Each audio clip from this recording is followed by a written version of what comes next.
Selamat malam sobat kawan horor dimanapun kalian berada. Malam ini, Maman akan membacakan sebuah kisah dari akun Twitter @agilsaputra berjudul asli Pocong Culi Mak Welas. Langsung saja kita masuk ke ceritanya. Dan jangan pernah kalian dengarkan cerita ini sendirian, karena terkadang mereka tidak hanya hadir di dalam cerita. Temanggung era 1938-1939. Di suatu desa, hiduplah seorang wanita parubaya, Mak Welas. Begitulah orang-orang memanggilnya. Dia adalah seorang rentenir atau lintah darat yang cukup sukses kala itu.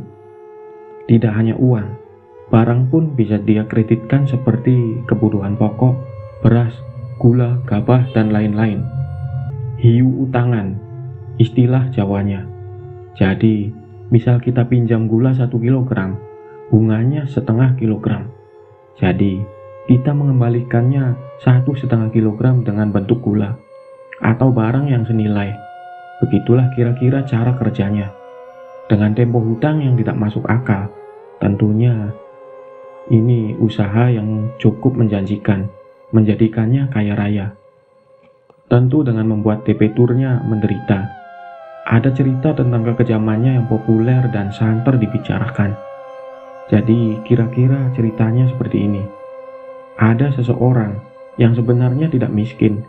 Dia punya sawah yang cukup luas untuk ditanami padi. Kala itu musim tanam padi. Karena itu persediaan beras di rumahnya habis. Dia hanya mempunyai menir yang cukup banyak. Menir adalah pecahan beras halus ketika ditumbuk, digiling atau dipisahkan dari kulitnya. Kalau sekarang biasanya buat campuran pakan ternak. Tapi di kala itu menir masih wajar dikonsumsi. Kembali kita masuk ke cerita. Karena pikirannya sedang masa tanam, dia tidak ingin memberi makan menir kepada keluarganya. Pinjamlah dia beras 1 karung kepada Mak Welas dengan harapan akan mengembalikannya di masa panen mendatang. Tapi sialnya, ketika tiba masa panen, ternyata panennya gagal, dan otomatis saat jatuh tempo, dia tak bisa mengembalikan pinjamannya itu. Sempat dia ingin menggantinya dengan menir-menir itu, yang beratnya berkali-kali lipat dari pinjamannya. Tapi Mak Welas menolaknya. Mak Welas memberi waktu beberapa hari, tapi orang itu tetap tidak bisa mengembalikannya. Akhirnya Mak Welas memutuskan untuk mengambil sapi milik debitur itu. Tentu saja dia menolaknya karena sangat tidak sepadan. Terjadilah pergumulan antara dua pengawal Mak Welas dan si peminjam, yang akhirnya membuat si peminjam itu terluka parah dan tewas beberapa hari kemudian. Mak Welas memang raja tega. Dia tetap membawa sapi itu. Hampir semua orang di daerahnya pernah berurusan dengan Mak Welas ini, dan seiring itu kebencian-kebencian orang terhadapnya mulai menumpuk. Tapi kebanyakan orang takut untuk bertindak. Selain karena pengawalnya, dia juga dekat dengan pejabat-pejabat tunjukan Belanda. Sampai akhirnya karma menemuinya. Jadi, sekitar tahun 1942-1943, bersamaan dengan datangnya Jepang ke Indonesia, terjadilah pemberontakan di mana-mana. Beberapa lumbung padi yang dikelola oleh Belanda ada yang dijarah dan dibakar oleh orang yang tidak dikenal. Perampokan juga terjadi kepada beberapa pejabat tunjukan Belanda. Tentu ini membuat Mak Welas resah. Dan benar di suatu hari Mak Welas ditemukan tewas mengenaskan. Sepertinya dirampok. 2 pergelangan tangannya putus dan jari-jarinya dipotong, serta daun telinganya robek. Sepertinya perampok ini merampas paksa perhiasan Mak Welas, memotong tangannya untuk mengambil gelangnya, memotong jarinya untuk mengambil cincinnya, dan mencabut paksa anting atau giwangnya dari telinganya. Sungguh keadaan yang sangat mengenaskan. Melihat mayat itu, tentu saja banyak warga yang tidak mau mengurusnya. Tapi beruntungnya masih ada beberapa orang yang kasihan, dan akhirnya mengurus serta menguburkan mayat Mak Welas. Tapi yang warga tidak tahu, orang-orang ini tidak menguburkan Mak Welas dengan benar. Mungkin karena benci juga, Katanya, Mak Welas hanya dipocongi dan dikubur begitu saja, tanpa didoakan apalagi dilepas talinya. Dan gilanya lagi bukan di kuburan, melainkan di galian sumur gagal di tengah kebun kapas milik Belanda. Mayat yang sudah dipocongi itu diduga dilemparkan begitu saja dan diuruk, lalu ditandai dengan batu besar. Dari sinilah teror pocong culi berawal, meneror seluruh desa, mengetuk pintu-pintu rumah, meminta doa, dan dilepaskan tali pocongnya. Pocong culi ini diduga adalah arwah dari Mak Welas, yang akhirnya menjadi urban legend di daerah ini. Tahun demi tahun berlalu, dan di tahun 90-an, teror pocong culi yang diduga kuat adalah Mak Welas ini sempat mencuat kembali, menampakkan wujudnya, karena suatu akibat. Memasuki tahun 1990, tentu saja Indonesia sudah lama merdeka. Sebut saja Agus. Kebun kapas tempat diduga Mak Welas dikuburkan kini menjadi milik ayah Agus. Tapi mereka tak tahu pasti. Yang Agus dan warga tahu, kebun ini adalah kebun yang angker. Katanya, di situ banyak penunggunya. Tapi itu masih sebatas rumor yang diceritakan turun-temurun dari para sesepuh terdahulu. Ada yang percaya, tapi tidak sedikit juga yang menanggapinya bualan saja. Hari ini adalah hari pertama Agus membantu ayahnya di kebun sejak dikeluarkan dari sekolah. Agus ini memang anaknya bandel. Sudah 2 kali ini dia pindah sekolah dan dikeluarkan lagi, padahal masih SMP. Kalau tidak berkelahi, ia bolos. Sekarang ayahnya sudah jengah dan memutuskan agar Agus tak usah sekolah dan membantu ayahnya berkebun saja. Kembali ke cerita. Di hari pertamanya di kebun, Agus sangat antusias dan bersemangat. Karena memang dalam hatinya dia sudah malas bersekolah. Setelah selesai memanen pete, Agus lanjut membersihkan rumput-rumput liar di sekitar pohon-pohon sengonya bersama ayahnya. Dibersihkan rumput itu celah demi celah. Sampailah dia di dekat batu besar itu. Dengan nada ketus, si Agus bicara kepada ayahnya. "Oh, ini toh Pak, batu angker itu." Sambil memukulkan gagang sabitnya. "Hus, jangan sembarangan kamu. Sudah, jangan dekat-dekat situ. Ditemuin baru tahu rasa." Begitu kata ayahnya dengan nada kesal. Memang Agus ini orangnya agak skeptis dengan hal-hal seperti itu. Sore hari pun tiba, dan mereka pulang ke rumah. Entah kenapa setelah pulang dari kebun, pundak Agus terasa sakit sekali. Mungkin karena kecapean. Batin Agus. Dan malamnya ketika Agus tidur, dia bermimpi didatangi sosok pocong. Dalam mimpinya, sosok itu hanya berada 1 jengkal dari wajahnya. Sangat dekat. Kepalanya basah dengan darah dan menangis sambil berkata, "Uculi, Uculi, Uculi." Culi, culi, uculo. Itu artinya lepas, lepaskan. Seketika Agus langsung terbangun dan dia mengalami ketindihan sambil masih terngiang-ngiang kata-kata itu. Sampai akhirnya dia berhasil menggerakkan badannya. Oh, untung ini hanya mimpi batin Agus. Dia pun melanjutkan tidurnya. Tapi pagi harinya pundaknya terasa semakin sakit. Dia juga mengalami demam. Agus pun hari itu tak ikut ayahnya mengurus kebun. Agus diberi obat warung oleh ibunya. Tapi karena tak kunjung reda, ibunya memanggil Pak Karwo, tukang pijat di desanya. Datanglah Pak Karwo ke rumah. Baru saja Pak Karwo memegang Agus, dia sudah berkata, "Wah, kamu kena sawan, Gus." Sebagai informasi, dalam istilah sawan adalah penyakit yang disebabkan oleh gangguan gaib. Sambil memijat, Pak Karwo terus berbicara kepada Agus tentang dari mana saja dia kemarin. Menyuruh Agus untuk selalu sopan dimanapun, mengingat semua orang desa tahu kalau Agus ini adalah remaja yang barbar. Agus yang sedang kesakitan pun cuma iya-iya saja. Setelah itu, keadaan Agus mulai membaik. Pak Karwo ini selain ahli memijat, Beliau juga katanya ngerti dengan hal-hal seperti itu. Walau kadang terlihat dilebih-lebihkan, tapi kenyataannya banyak yang mengatakan beliau manjur. Hari pun berlalu.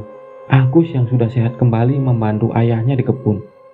Di sana dia mulai agak berpikir tentang batu besar itu. Apakah batu ini memang ada penunggunya? Sebenarnya Agus mulai setengah percaya. Tapi di situ Agus malah tak kabur. Dia mendekat ke batu itu lagi dan berkata dalam hati, "Kalau memang di sini ada penunggunya, nanti malam temui aku." Memang sudah gila Agus ini. Malamnya sengaja Agus tidak segera tidur. Sambil mendengarkan radio kesayangannya, dia menunggu kalau penunggu batu besar itu menemuinya. Tapi tunggu punya tunggu. Ternyata malam itu tidak ada apa-apa. Agus pun tertidur. Esok harinya seperti biasa Agus pergi ke kebun dan berkata kepada batu itu, "Mana? Katanya ada penunggunya." Dia pun menganggap semua itu hanyalah bualan semata. Tapi ketika malam harinya, ketika Agus tidak menunggu, dia dibangunkan dalam tidurnya oleh suara ketukan dari jendela kamarnya. Ketukan itu berjeda, kira-kira setiap 5 detik, tok tok tok. Lalu 5 detik kemudian, tok tok tok. Yang akhirnya membangunkan Agus. Agus sempat mengira dia salah dengar. Tapi ketika dia hendak melanjutkan tidurnya, ketukan itu ada lagi. Agus pun tersentak membangunkan badannya. Dia mencoba meyakinkan lagi kalau suara itu memang benar-benar ada. Dan memang ada lagi. Agus menoleh ke arah jam dinding di kamarnya. Jam menunjukkan pukul 1:30 malam. Suara ketukan itu masih ada. Dengan sedikit terbata, Agus bicara. "Woi, itu siapa?" Beberapa saat suara itu berhenti dan berubah menjadi suara tangisan. Agus menjadi ketakutan. "Aku yang di batu." Dengan suara terisak-isak. Juli, Uculono. Sekarang lepaskanlah." Agus mulai ketakutan dan bersembunyi di balik selimutnya sambil membaca doa, dan tiba-tiba ada suara menyentak di dekat telinganya. "Sekarang, Juli." Agus teriak sambil membuka selimutnya dan tidak ada siapa-siapa. Tapi tirai jendelanya yang tadinya tertutup rapat sekarang menjadi setengah menyingkap. Dan samar-samar Agus melihat sosok putih di balik jendela itu. Ya, sosok itu adalah pocong. Agus seperti terhipnotis. Matanya terus saja memandang ke arah jendela itu. Tapi akhirnya Agus pun bisa berteriak hingga membangunkan seluruh penghuni rumah. Ibunya pun datang sambil menggendong adiknya yang masih kecil, disusul dengan ayahnya. Ibunya bertanya ada apa. Dengan agak gagap, Agus berkata, Ada pocong, Bu," sambil Agus mengacungkan jarinya ke arah jendela. Ayahnya segera mendekat ke jendela itu, melihat keluar, tapi tidak ada apa-apa. Sembari menutup tirai, ayahnya menenangkan Agus, menyuruhnya kembali tidur. Tapi Agus yang ketakutan akhirnya tidur dengan ibunya. Keesokan harinya, Agus terlihat lemas kembali berpikir tentang kejadian semalam. Dia sekarang percaya bahwa di batu itu memang ada penunggunya. Tapi Agus belum paham tentang perkataan sosok itu. Maksudnya dilepaskan itu apanya? Dia pun mencoba untuk melupakan kejadian semalam walau tidak bisa. Tapi hikmah dari kejadian itu, kini Agus lebih giat beribadah dan mengaji. Walaupun kini Agus menjadi orang yang sangat penakut. Bahkan untuk keluar kamar mandi saja dia minta ditemani. Agus juga belum berani lagi tidur di kamarnya. Tapi ternyata gangguan itu masih terus berlanjut. Sudah seminggu setelah kejadian, dia belum berani lagi berangkat ke kebun. Dan 3 hari terakhir, dia selalu bermimpi didatangi pocong itu. Dikejar-kejar sampai Agus merasa stres, sering melamun dan terlihat lemas. Teror pocong ini cukup membuat Agus syok. Agus berubah menjadi orang yang pendiam dan paranoid akhir-akhir ini. Ibunya yang khawatir mulai mengadu kepada Pak Taslim, guru ngaji Agus waktu kecil. Sedikit demi sedikit, Agus mulai bercerita tentang apa yang dirasakan kepada Pak Taslim. Pak Taslim menyarankan Agus untuk diruqyah. Ada yang aneh dan ngeri saat proses ruqyah itu. Di situ Agus berteriak, mengamuk dan memuntahkan seperti gumpalan tanah dari mulutnya. Tapi alhamdulillah, setelah diruqyah, keadaan Agus mulai membaik. Sakit di pundaknya juga sudah tidak terasa. Cerita tentang Agus pun meredup dan berakhir di sini. Tapi ternyata bukan hanya Agus saja yang diganggu oleh pocong ini. Sebut saja Pak Bagio, dia juga tetangga Agus, masih di tahun yang sama. Profesi Pak Bagio ini pedagang kayu, dan kebetulan juga beliau ingin membeli pohon sengon yang berada di kebun ayah Agus. Seperti pada umumnya, seorang pembeli akan datang ke kebun dan memotong pohon itu sendiri, tentunya dengan membawa belangon atau pemotong kayu profesional. Singkat cerita, di suatu siang Pak Bagio dan belandongnya mulai menebang pohon sengon yang siap dijual di kebun itu. 1-2 pohon sudah ditebang, tapi ketika hendak menebang pohon yang berikutnya, tiba-tiba gergaji mesinnya macet. Beberapa kali gergaji itu coba dihidupkan, dan ketika berhasil hidup, entah apa sebabnya, gergaji itu seperti terlempar, bahkan hampir mengenai ayahnya Agus, yang juga sedang memantau di situ. Suasana pun menjadi semakin tegang ketika si Belandong tiba-tiba teriak histeris. Dia kesurupan, tubuhnya menjadi kaku, berpose seperti pocong yang tertidur.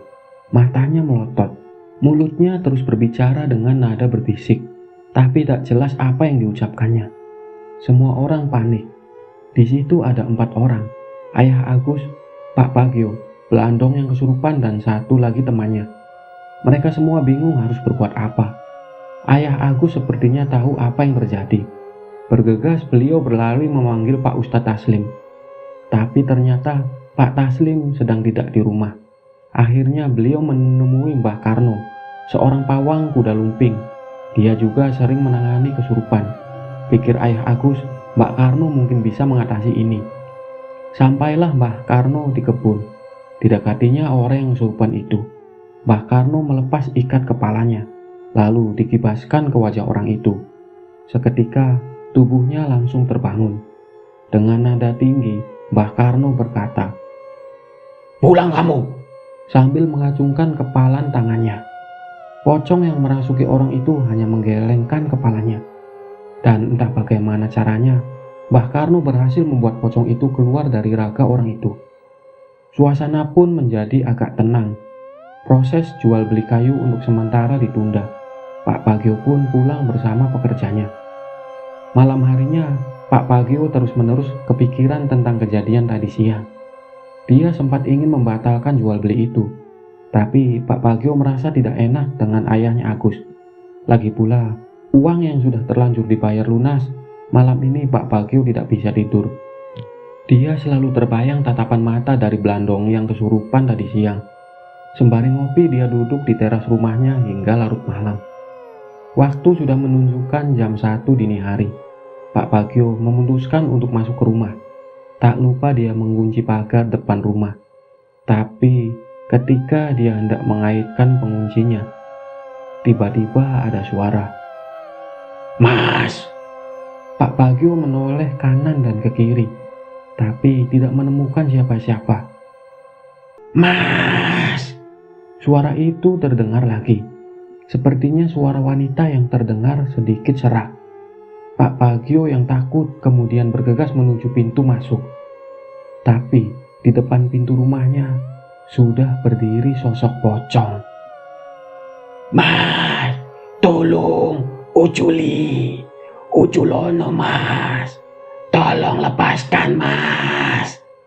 Pak Bagio yang ketakutan justru lari keluar halaman rumahnya. Tapi Di jalan yang berbeda, pocong itu kembali menghadang. Pak Bagio terus berlari hingga akhirnya pingsan terperosok di sebuah parit desa yang kering dan ditemukan oleh warga yang berangkat ke masjid di waktu subuh. Sempat dikira mayat dan dikerumuni beberapa warga.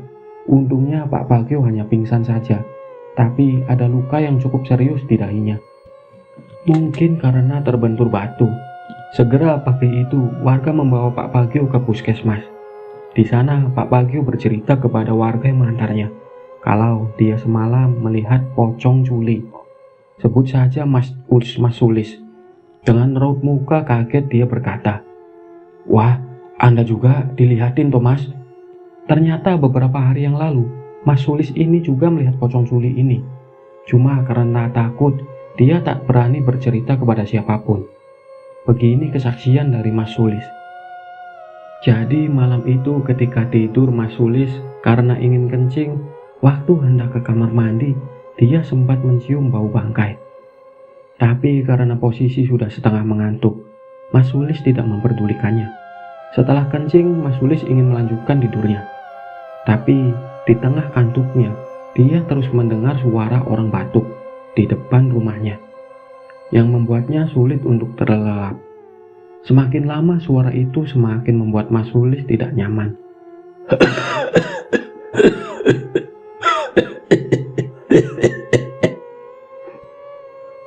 Karena merasa terganggu, Mas Sulis pun mencoba mengecek dengan mengintip dari singkapan kecil tirai di kamarnya. Tapi tahu apa yang Mas Sulis lihat? Ya, pocong. Suara batuk itu berasal dari sosok itu. Sosok itu batuk-batuk, dengan kepalanya yang menghentak ke depan setiap kali batuk. Aneh memang, tapi memang ini yang Mas Sulis lihat. Setelah melihat sosok itu, Mas Sulis yang kaget segera menutup singkapan tirainya. Dia masih tidak yakin dengan apa yang dilihatnya. Dengan gugup, dia kembali sedikit menyingkap tirainya. Dan memang benar, sosok pocong yang dia lihat masih ada. Entah kenapa, Mas Sulis tidak segera kembali menutup tirai. Dia justru mengamati sosok pocong yang batuk-batuk itu. Tapi, ketika dia tengah mengamati, tiba-tiba sosok itu menoleh ke arah Mas Sulis dan berkata, "Culi Mas, Uculono Mas, lepaskan." Tubuh Mas Sulis seketika lemas dan terhentak ke lantai kamarnya. Segera dia merangkak mendekap Al-Quran di dekat tempat tidurnya. Suara pocong "Culi, lepaskan, lepaskan" itu sempat terdengar beberapa kali lagi, tapi kemudian hilang. Mas Sulis mencoba menenangkan hatinya. Walaupun dia tergolong orang yang pemberani, tapi kali ini dia benar-benar merasa takut dengan pocong itu. Akhirnya cerita Mas Sulis dan Pak Bagio pun menyebar ke seluruh desa dan membuat semua warga ketakutan. Setiap menjelang petang, sehabis maghrib, sudah tak ada orang yang berani keluar di desa itu. Suasana menjadi semakin mencekam. Tapi sejak para warga menjadi ketakutan dan tak berani keluar malam, teror pocong culi ini justru malah semakin menjadi-jadi. Pernah suatu malam, ada yang mengetuk setiap pintu di desa itu. Meski orangnya tak melihat, hanya mendengar suara ketukan, tapi orang-orang meyakini bahwa ini adalah pocong culi itu. Namun, keadaan ini malah dimanfaatkan oleh maling. Suatu hari ada satu sapi warga yang dicuri. Oleh karena itu, diadakan ronda bergiliran, dan disinilah sesuatu terjadi lagi. Masih di tahun-tahun 90-an. Kuncung, Naryo, dan Dadik. Mereka adalah pemuda di desa itu. Kebetulan malam ini mereka kebagian jatah ronda. Mereka bertiga ini semuanya penakut. Sekira jam 10 malam, mereka mulai berjaga. Untuk membunuh waktu, mereka memutuskan untuk bermain kartu. Sampai tak terasa, sudah hampir jam 12 tengah malam. Seperti pada umumnya, di desa itu setiap tengah malam, para orang yang siskamling akan membunyikan tiang listrik sebagai penanda jam. Ada 3 tiang listrik di tempat berbeda yang harus dibunyikan di desa itu.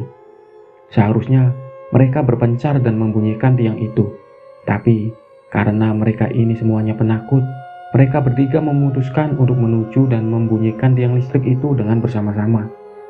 Singkat cerita, 2 tiang listrik sudah dipukul, tinggal 1 tiang lagi.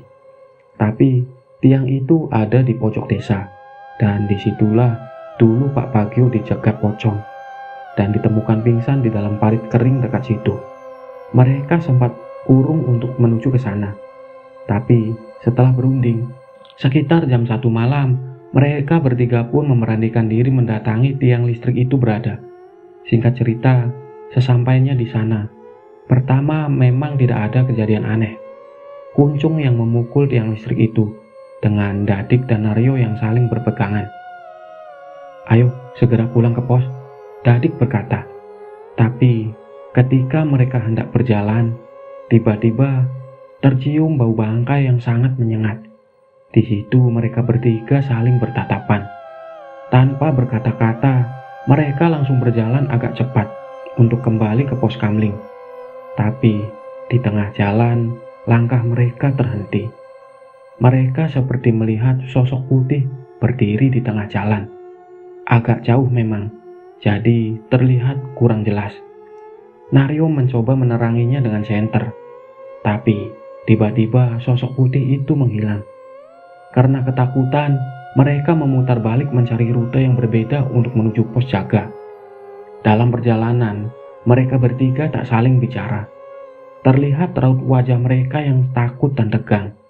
Tapi ketegangan itu tercairkan ketika ada mobil yang melintas. Lega batin mereka bertiga. Terlihat sorot lampunya dari kejauhan. Mereka pun akhirnya sampai di pos jaga. Di sana mereka memutar radio kencang-kencang. Tapi di jam segitu hanya ada acara wayang. Suara gamelan justru malah membuat suasana semakin terasa horor. Akhirnya mereka melanjutkan bermain kartu lagi. Tapi beberapa waktu kemudian tercium lagi bau bangkai busuk. Kali ini mereka semua menciumnya. Saat itu mereka hanya saling pandang. Sedikit demi sedikit mereka mulai merapatkan posisi duduknya. Tapi tiba-tiba ada yang memukul kentongan yang tergantung di pos itu. Tong tong tong tong tong, tong tong tong tong. Setelah dilihat tidak ada siapa-siapa, mereka semua langsung lari beramburan dan ke arah pulang ke rumah masing-masing. Kuncung yang rumahnya paling dekat tentu sampai lebih dulu. Tapi ketika dia sampai di depan rumahnya, dia melihat sosok pocong yang sedang mengetuk-ngetuk pintu rumahnya menggunakan kepalanya. Saking kagetnya, Kuncung hanya berdiri memaku. Dia tidak bisa bergerak.